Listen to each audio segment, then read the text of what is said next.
campaigns. Tonight, we can say against all odds, Donald Trump, now projected to be the 47th president of the United States. Meantime, Kamala Harris encountering the Van Buren curse, the failure of the vice president to become president. The VP will not be making an appearance tonight, and she still hasn't officially accepted defeat.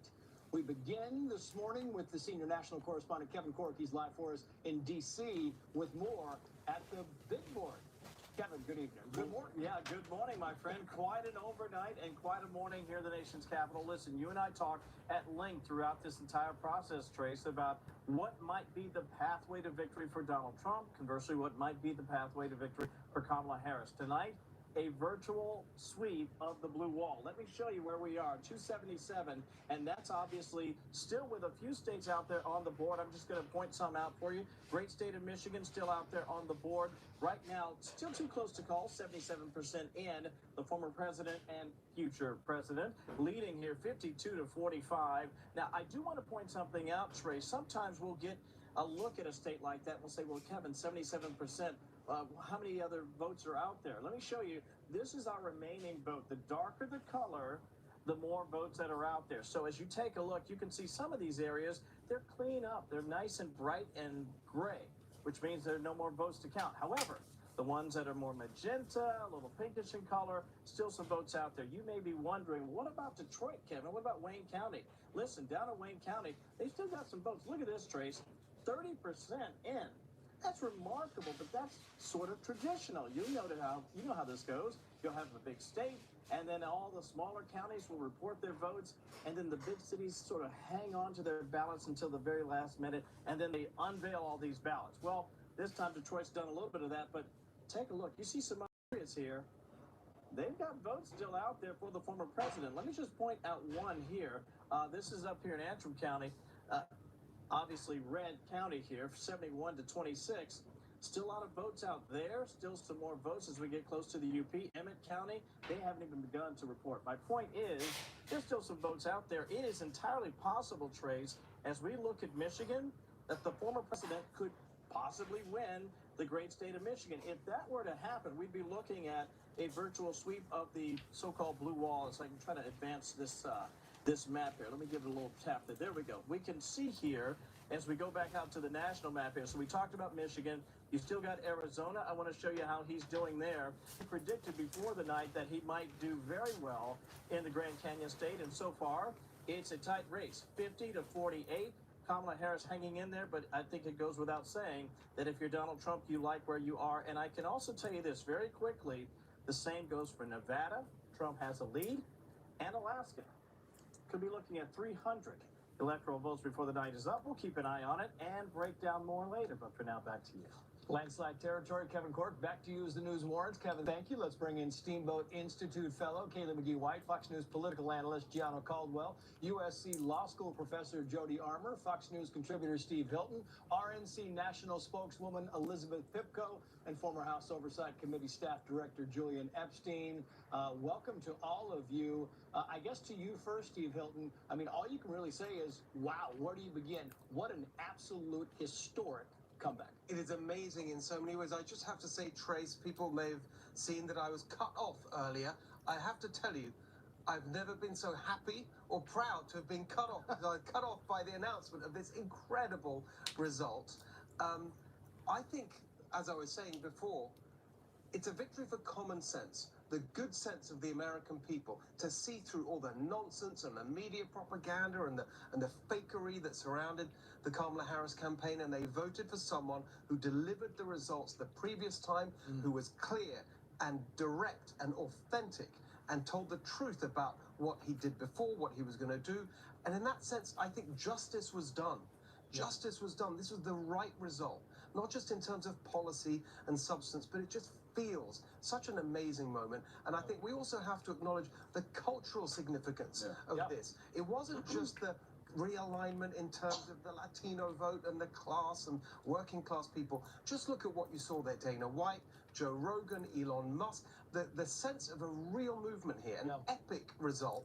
And I think we have to conclude by saying what an incredible result in terms of the personal triumph for Donald Trump tonight. It is an amazing, amazing night. We were talking earlier, Kaylee, that you know, he's 78 years old. He has the ear of young America. I mean, this is something that we have never seen. Yeah, and I'm Gen Z, and I've been predicting for a while that Trump was going to do better among young adults than people expected him to. And, you know, I think the only person who's having a better night than Donald Trump tonight is Hillary Clinton, because now she's not the only Democrat to lose to Donald Trump. So thank you, Kamala Harris, for that.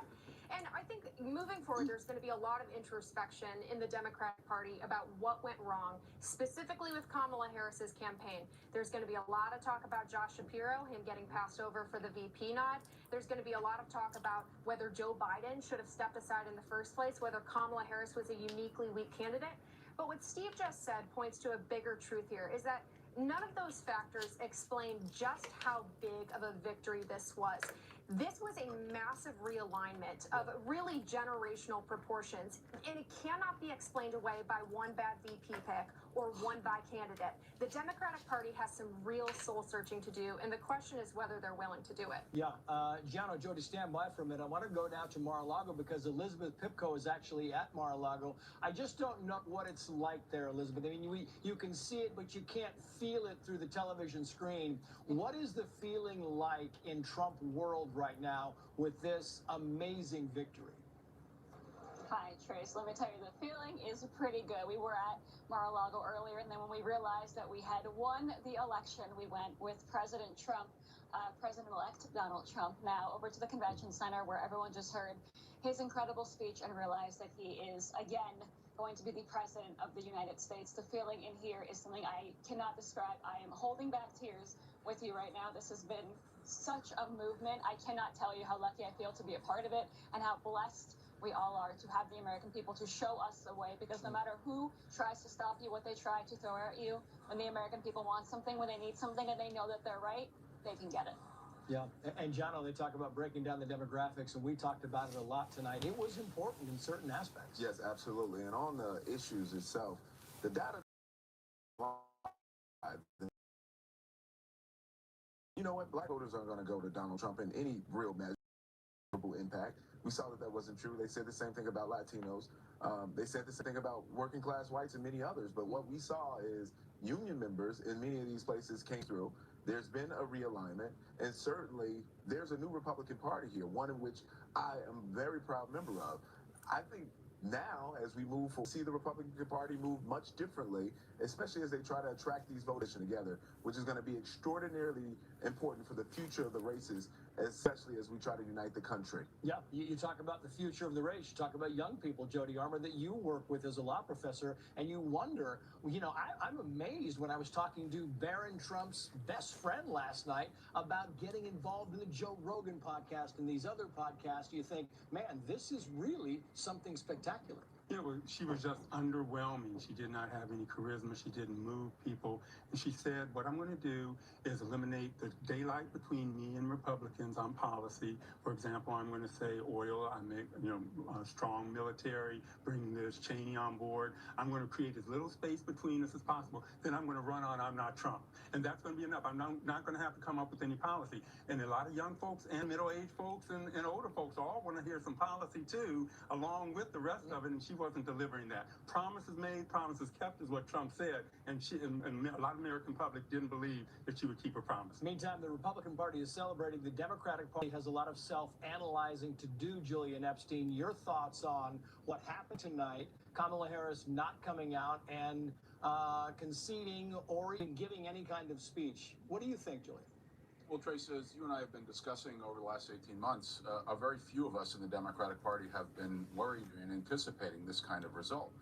This is, just to lean into Steve's point about the realignment, this is more than a political realignment. This is a cultural realignment. It's sort of the closest thing we've had to a Marie Antoinette moment, where you have a cross, multiracial, working class movement that is coming together to reject the professional elite. It's not just the Democratic Party that tried to keep Donald Trump out of office, that tried to put him in jail, tried to keep him off the ballot. This is the news media, this is Hollywood, this is Wall Street, this is Silicon Valley.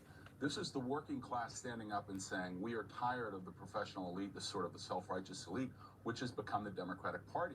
And what I've been saying for the last 18 months is that the Democratic Party needs a wake-up call. The policies of the professional elite and the left elite, the coastal elite, the Chardonnay hour elite, have been very, very unpopular on economic issues, with 25% of the economy now being run by the government, with things like EVs, which have been a disaster in the Midwest, particularly for the auto industry.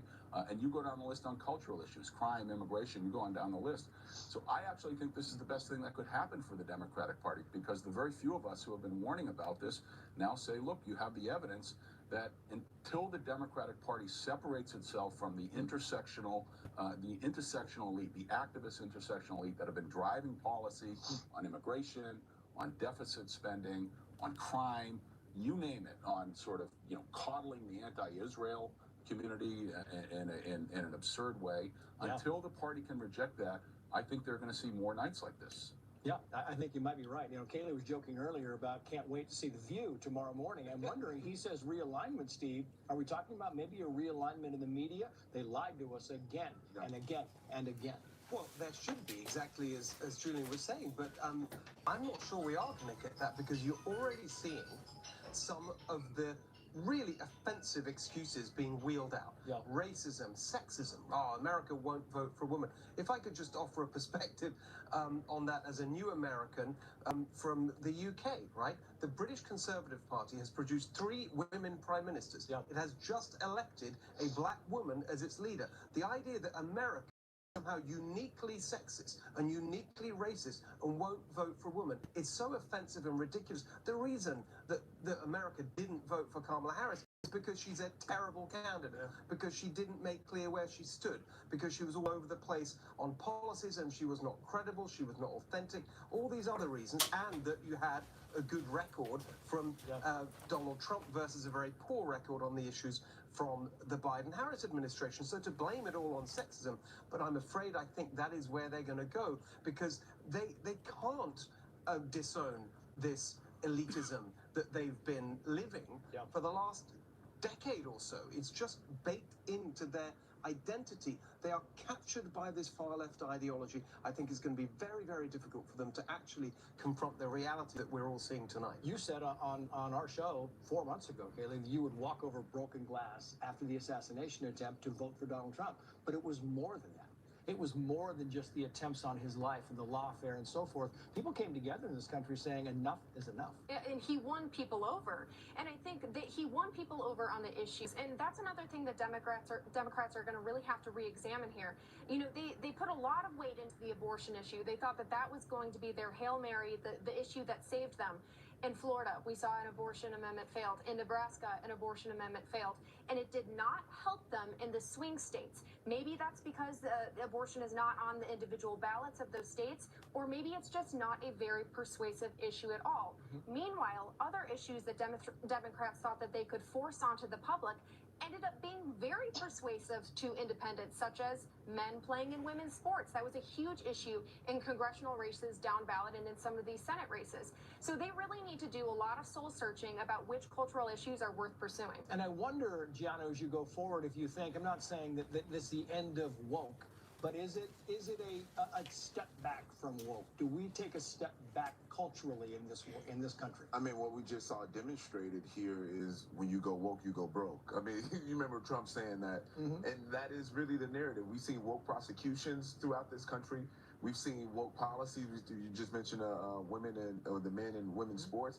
Numerous things that people find offensive, honestly, and especially men who are raising daughters. They don't want their daughters competing against biological men. And they made a strong statement tonight. And I think Democrats, if they're smart, they would re-examine this. But many, I fear, will just say, you know what, this is maybe a Donald Trump thing. We're not going to change anything for the next run. Yeah. Elizabeth Pipko, to you, I'm just wondering, because, I was talking to Kaylee a little bit about this, and Gianno kind of fits into this mold as well, but you are among these young people that are hanging out at Mar-a-Lago tonight, this new generation, the generation that Donald Trump has kind of tabbed to move the ball forward. Do you believe that you will see this grow? Do you think that this young movement will grow? I definitely believe the young movement will grow. I believe the MAGA movement in general will grow, right? If people learned anything tonight, it's that you cannot stop what the American people actually believe in. They tried absolutely everything to stop Donald Trump's movement, and they obviously laughed at him when he first launched his movement back in 2015, and look where we are tonight in 2024, right? No one happened. Look at the kind of voters that he brought in, right? These are records for a Republican. We're talking about Black Americans, Jewish Americans, obviously young voters, right? He started a movement that no one could compete with, that no one saw coming, from a man who had never run for political office before. And I know that when he is done in office in 4 years, we will all have this light ignited in all of us, and all the American people will as well, because you know that if you believe in yourself and you believe in your country, apparently you truly can do anything. Yeah, and I think, Jody, if you're looking at politics in general and you're a Democrat right now, you're worried because it might not just be 4 years. This could be the start of something. J.D. Vance is 39 years old. You're thinking, wow, they could control the button here for a long time. You have to take a hard look in the mirror and engage in some critical self-reflection and say, what went wrong here? Either I need to become more to the right, move to the right, or I need to find myself in a more kind of distinct way and not try to just play the kind of personality charisma game, because frankly, I lost at that. I lose at that very often, and lost that in this case. And so, yeah, a lot of the young folks want to see real policy. You know, we even saw in Los Angeles, people saying, I don't want a politics of pigmentation anymore. Yeah. I want to know what the substantive policies are. Yeah, it's very true. And Julian Epstein, to you, I mean, I wonder if you think this for Kamala Harris is the end of her political career, if she does something else, or do you think she regroups and maybe comes back? No, I think it's the end for her. I had an opportunity to perform in unscripted environments, and Democrats were worried that she wouldn't be able to perform. That's why they didn't put her into a lot of cross-examination interviews. But look, I think it's going to be hard for her to kind of resurrect herself. But I think, you know, if the media tries to make the identity argument here that this was about gender or race, I think they're just going to further dig themselves into a very unpopular place. Because, you know, when Joe Biden was running, you could look at all of the same issues. The Democrats were in deep deficits on the economy, on immigration, on crime, on foreign policy, you name it. And, you know, Giano, I think, will back me up on this. If you poll inside, or if you talk to Black Americans on the street about what they think about immigration, particularly working class Black Americans, you know, for which immigration has been wage theft for them. If you talk to them about defund the police, all of those issues, I think as Giano knows, you'll find they poll very, very unpopularly, and the Democratic positions have been very unpopular. So if the Democrats are putting together a multiracial coalition amongst the working class, I think it's hard for the news media that was really in the tank for Harris to start virtue signaling here. And, you know, the signals about this have been around for a couple of weeks. The pollsters really got this wrong again for the third time. And as I said on your network last night, Trace, you know, you could see this coming weeks ago because the early vote was so bad for Democrats, which is an indicator of enthusiasm. So this should not be a surprise. It should be a wake-up call. If the Democrats are smart, they will learn from it rather than point fingers. I've got about a minute and a half left. I want to go around the horn one more time. I can give 15, 20 seconds to each of you. Steve, your big takeaway. I'm very upset, Trace, by the way. You don't include me with the young people. So what's going on? I just want to say one thing. I think we could also be seeing a turning point here in California. You have a massive defeat for George Gascon here in Los Angeles. You have the conservative, Republican, common sense position looking like it's going to win handsomely on the crime proposition, on taxes, on the minimum wage. You've got the recall of the failed mayor of Oakland, of the district attorney in Alameda County. There's a rejection of this far-left ideological policy making and a desire for change here in California. Not to be confused with the Common Sense Department, which there are now mugs and T-shirts and hats and the whole 9 yards. Kayla McGee, what do you think? Well, I'll just say for those looking forward to the continued victory lap, just remember, Kamala Harris has to be the one to certify Trump's victory in Congress as vice president. Exactly right. She has to be the one to certify it. So I'm looking forward to that. Yeah, John. To my fellow African Americans, welcome to the Republican Party. I mean, we are in a great place now to really change this country and move in a direction that's going to be positive for everyone. Jody. A real vote for sincerity, authenticity. Trump came off as more authentic, and Harris just didn't. Yeah. Elizabeth Pipko, your big takeaway.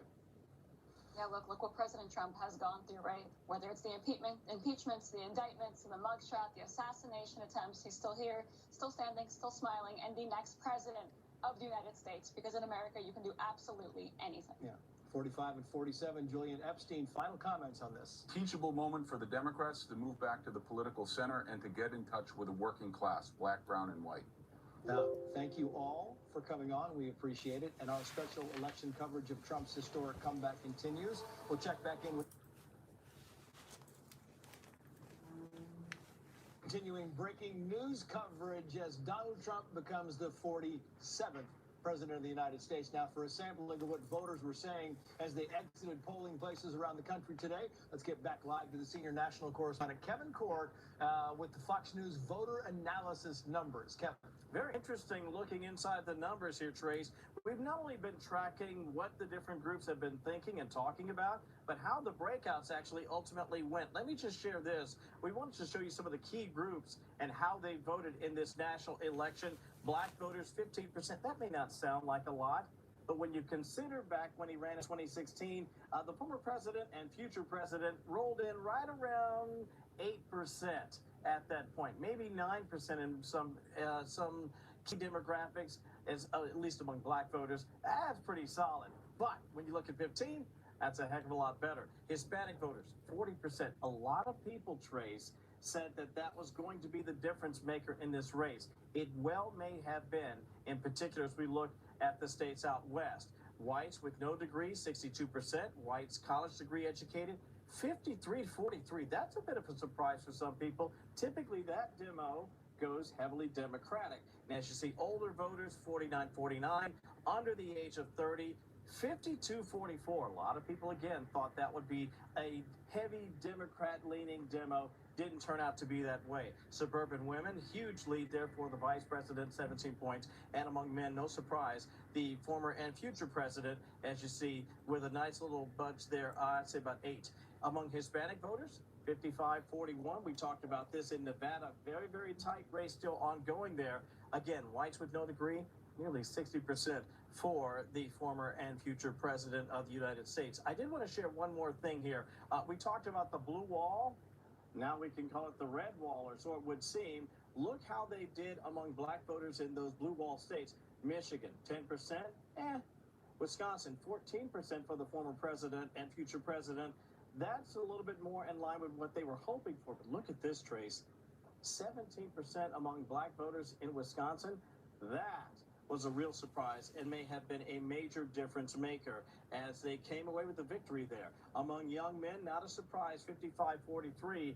But what I think we'll also be looking at as we look at the exit polling, as we look at the data moving forward, what were the turnout numbers among that group? We talked about the podcasting with Joe Rogan and this real concerted effort to get men to get out there and vote.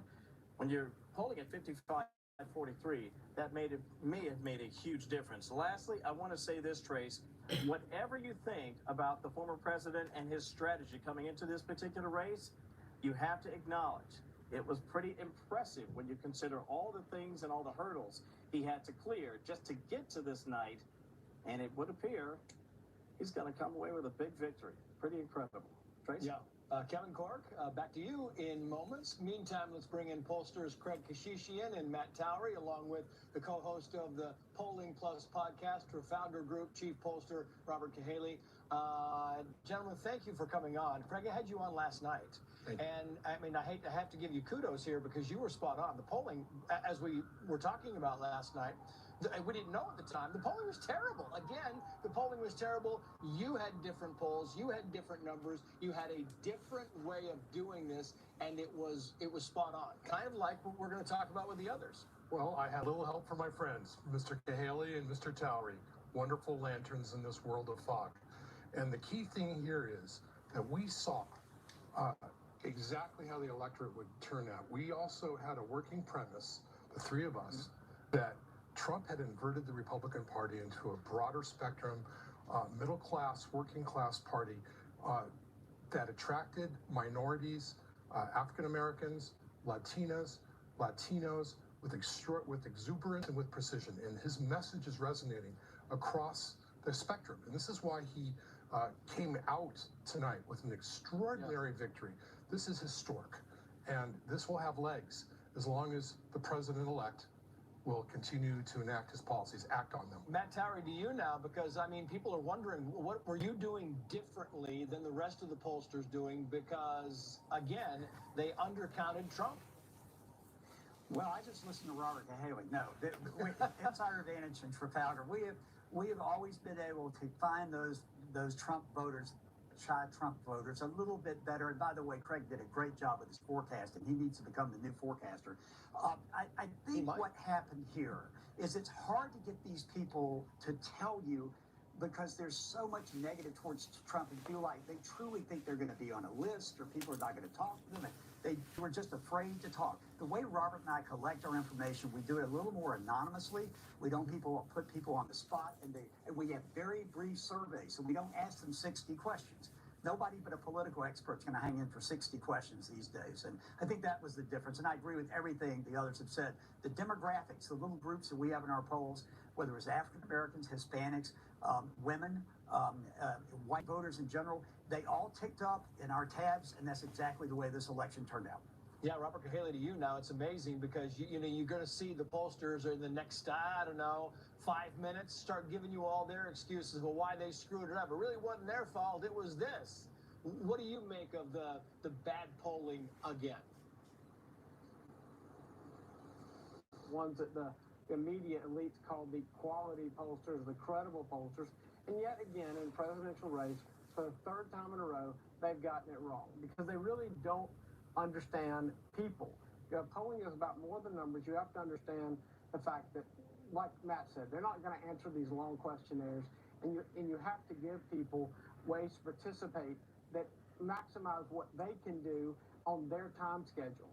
And the other thing is, you know, with all that was going on this year, I think that the Trump campaign made a very smart decision to not listen to all the voices that said focus on suburban women. Instead, they went to the coalition the Democrats count on, the minorities and the young people, and just sliced a big piece off of that, because the suburban women who weren't going to vote for Trump aren't going to change their mind. And that's why Craig and Matt and I have been sort of a team on this, and we really have been able to figure some of this out. You think part of it, Craig, is fear, where they just decide they're going to herd with each other so they don't get in trouble, they don't become an outlier? I think you're absolutely right. I think, unfortunately, for most pollsters, other than the gentleman sharing the TV screen with me, are a little reluctant, a little hesitant, and it's also a function of experience. Matt and I and Robert have been doing this for a very, very long time. Mm-hmm. We understand the mentality of the voter, and we can penetrate a little deeper than most. But I wonder, Matt, as you kind of look at numbers and you go back and, you know, you're going to reanalyze and self-analyze as well. I wonder if this even makes you better next time around, because you've got the secret sauce. You and Craig and Robert have kind of the secret sauce that others are still kind of asking for. Well, Trace, you got me laughing because they both know I'm not going to do this again. So my sauce is cooked. I play golf all the time now. And let me just say one thing about the herding. So we were beaten up for allegedly herding because we didn't have Trump winning by 4 and 5 points in some of these states. Well, go look at these states. They ended up being within 1 or a half a point of where we were on every one. But we showed who was going to win in each one of these battleground states. And I think that's where people are afraid. They just don't want, they did not want to face the reality of this election. And it was very obvious if they just looked. What do you think, Robert? Are you off to the golf course too, or are you going to keep doing this? I mean, we need some consistency here, and we need people who can be consistent. No, I'm going to let my Doc Holliday go off and do his thing, and I'm going to continue gunfighting out here. Good. And lastly, Robert, I mean, seriously, because you guys were so good, and I was talking to Craig last night, and it really was, it was talk about being in the ballpark. You guys were all right at home plate when everybody else was scattered around the bases, and I'm wondering if you had to give me one big takeaway. I've got about 15, 20 seconds for you. What's your thing that you want to tell people that they missed about the polling? Well, the first thing I think they really missed was the fact that people are scared. They are scared about lawfare. They're scared about being targeted, and they were looking for a way to tell you what they were feeling. We always knew that there was going to be a hidden vote, and it showed up just as we thought it would. And Craig's article about that a few weeks ago was just spot on. Yeah.